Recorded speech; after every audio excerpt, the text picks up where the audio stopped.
మన దేవుడు దుఃఖించే వారిని ఓదార్చే దేవుడు. ప్రేస్లాడు. ఎవరు దుఃఖించారు?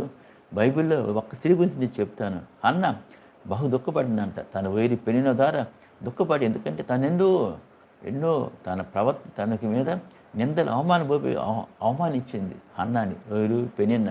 అప్పుడు హన్న దేవుని సన్నిధికి వచ్చి తన తన కన్నీటిని ధారపోస్తుందంట. తన కన్నీటిని ఎలా ధారపోస్తుందంట? దుఃఖిస్తూనే ఉందంట.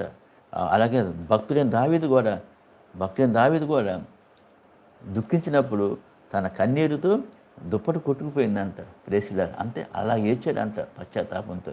ఇక్కడ హన్నా కూడా దేవుని సన్నిధికి వచ్చేసి దుఃఖపడిందంట. ప్రభువా, నా అంగలార్పణ నాట్యంగా మార్చి అని చెప్పేసి దుఃఖపడినప్పుడు, వేదన పడినప్పుడు, దేవుని చుట్టుకెళ్ళి మొరపెట్టినప్పుడు మన దేవుడు దుఃఖించే వారిని ఓదార్చే దేవుడు. ప్రేసిలారు. ఈరోజు నువ్వు కూడా దుఃఖపడిన హన్నాని దేవుడు ఓదార్చి తనకు గొప్ప బహుమానం